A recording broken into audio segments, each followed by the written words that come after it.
ओम शांति। आज आपका 77वें दिन का वरदान, और आज के वरदान में बाबा परमपिता परमात्मा हमें आज याद दिलाते हैं कि खुशी तो बांटने से मिलती ही है। जैसे कि हम दुनिया के तौर तरीके से देखें तो हम धन संपत्ति में कुछ अगर थोड़ा सा बांट भी देते हैं, दे भी देते हैं, तो हमें अल्पकाल की खुशी होती है। इसी तरीके से जब हम ज्ञान की बातें, ज्ञान की चर्चाएं, जो स्पिरिचुअल नॉलेज है, आध्यात्मिक ज्ञान है, जब उसको भी हम औरों को बांटते हैं किसी को मदद करने के लिए, तो खुशी तो मिलती है। लेकिन अगर उसको हमने स्वयं में बिना समाये ही पास ऑन कर दिया, बांट दिया, आगे दे दिया और अपने अंदर समाया नहीं, तो खुशी रहेगी लेकिन शक्ति नहीं रहेगी। क्यों? देखें, जाने पहचाने आज के वरदान में। तो आज बाबा क्या कहते हैं?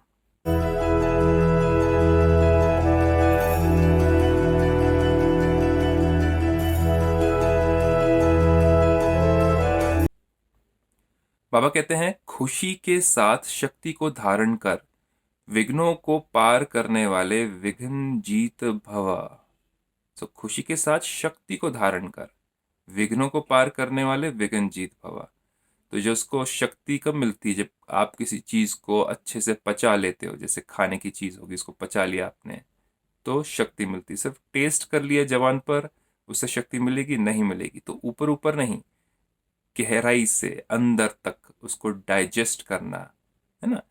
तो बाबा कहते हैं विस्तार में, जो बच्चे जमा करना जानते हैं वह शक्तिशाली बनते हैं।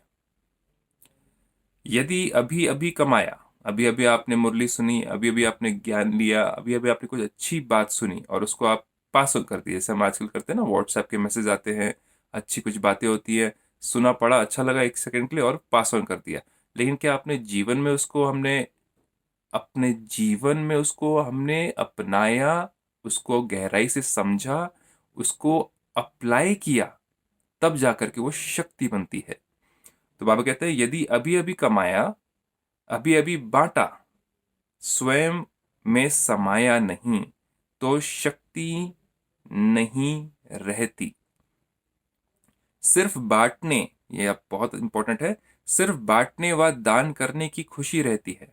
जैसे मैं अब ये वरदान आपके साथ पढ़ रहा हूँ, आपसे शेयर कर रहा हूँ, लेकिन मेरे अपने जीवन में स्वयं ही इसको अगर अपनाया नहीं, मेरे अंदर शक्ति नहीं आई बाबा के ज्ञान के पॉइंट्स की, तो मैंने सिर्फ बांट दिया, थोड़ी सी खुशी रही मेरे को बांटने की, लेकिन मेरे अंदर शक्ति नहीं आई, तो फायदा क्या हुआ? सिर्फ बांटने व दान करने की खुशी रहती है। खुशी के साथ शक्ति हो तो सहज ही विघ्नों को पार कर विघ्न जीत बन जाएंगे। तो जैसे कल का वरदान था, बाबा ने कहा था कि औरों का चिंतन ना करना, टेंशन बढ़ेगी। लेकिन मैंने आपको तो बता दिया, लेकिन अगर स्वयं मैं और आप अपने जीवन में इसको अपनाए बिना औरों का पूरा दिन पर चिंतन, औरों की बातें करना, वो ऐसा वो ऐसी करते रहे, बांट तो दिए लेकिन करते रहे, तो शक्ति मिली? नहीं मिली।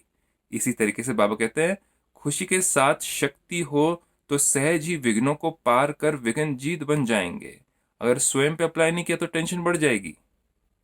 औरों की बातें सोच रहे हैं, समझ रहे हैं, सुन रहे हैं, कानाफूसी कर रहे हैं, हमने रोका नहीं तो अंदर टेंशन बढ़ेगी खुद के। और को बता दिया विधि कैसी है टेंशन हटाने की, लेकिन खुद के अंदर अगर चल रही है तो उसको फुल स्टॉप लगाना, परिवर्तन करना, सही दिशा देना।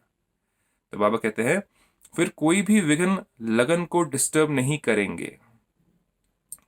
जैसे आध्यात्म में भी अगर हम ज्ञान लेते हैं और ज्ञान को हम आगे बांटते जाते हैं, लेकिन स्वयं मेडिटेशन नहीं करते हैं, मेडिटेशन करना कैसे और को सिखाते हैं, लेकिन स्वयं नहीं करते, तो देते समय, ज्ञान देते समय अच्छा लगेगा, अरे मैंने बड़ी अच्छे से ज्ञान को अच्छे से समझाया मैंने, लेकिन खुद के जीवन में अगर नहीं है और वो पावर नहीं भरी है, तो आपके सामने जब वो विघ्न आएगा तो आप खुद ही हिल जाओगे।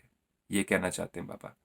बाबा कहते हैं, फिर कोई भी विघ्न लगन को डिस्टर्ब नहीं करेंगे। इसलिए जैसे चेहरे से खुशी की झलक दिखाई देती है, ऐसे शक्ति की झलक भी दिखाई दे।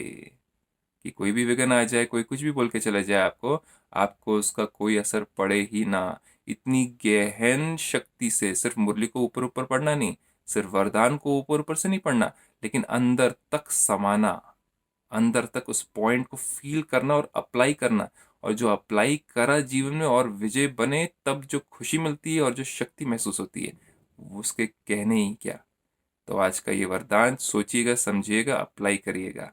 ओम शांति।